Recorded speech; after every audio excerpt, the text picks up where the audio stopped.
Hello mga kalisen! Welcome back to my channel. This is Indayani, ang Rayna ng Tahanan.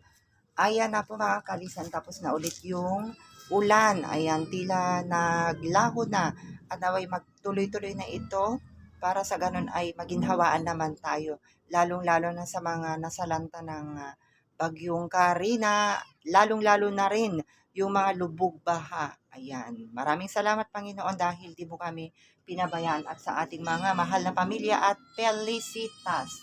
Ayan guys, kakatapos ko lang naglinis sa kanilang mansion ng ating mga 4 babies. Ayan, kung nakikita nyo, napapansin nyo, medyo ano talaga dito, basa. Ayan, pinunasan natin lahat. Pati dito banda. Ayan, nakikita nyo yung mga labada natin. Ay, bakit kakatapos nyo lang kumain? Ba't ang ingay nyo? Wala na yung bagyo. Oo, makakaginhawa na kayo ngayon mga Felicitas. Ayan yung ating mga Felicitas, mga kalisan, oh. Ating Samba, Kiara, at saka si Mama Kat, Felisa. Andito naman yung Rayna ng tantrum. Asan yung anak mo? Ah? Nasaan yung anak mo? Ah? Nasaan? Ayan mga Christian, baka nagtataka kayo bakit wala yung ating tarukoy. Alam nyo kung saan ko nilagay dito. Dito ko nilagay kasi nga, ako kulit sila eh. Dito ko sila kinulong muna sa cage na maliit. Ayan. Wow! Umaraw na nga mga kalisen. Ayan yung ating si Simba, Luna at saka si Max. Ayan. Naglalaro muna sila dyan mga kalisen. Dyan muna kayo kasi patutuyuin muna natin yung mansion nyo bago ko kayo ilagay doon sa loob. Oo, tignan nyo yung ano nyo, cat litter box nyo. Pinapatuyo ko. Ayan, pinapatuyo ko at mayroon tayong ano nito mga kalisan. Abo. Ayan.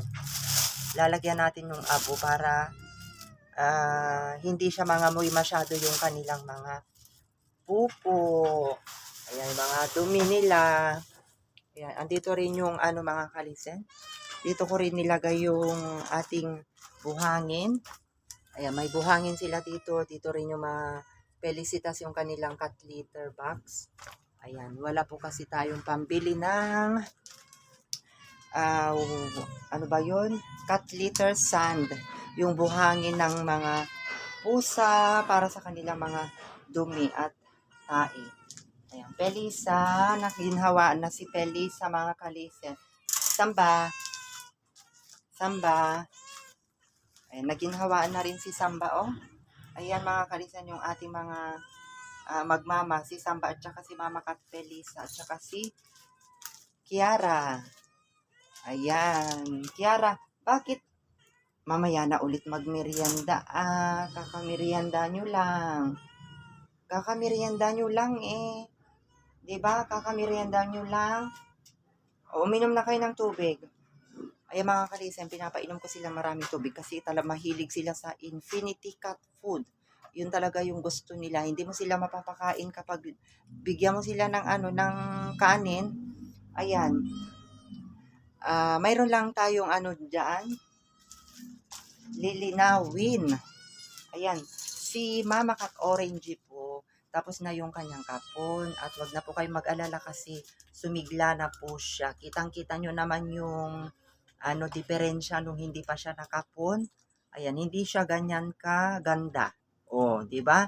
Mama Kat Orange, wala na itong ginawa kundi kain tulog at tahimik na po siya. Hindi na po siya maingay. Hindi gaya dati na maingay talaga siya mga kalisen.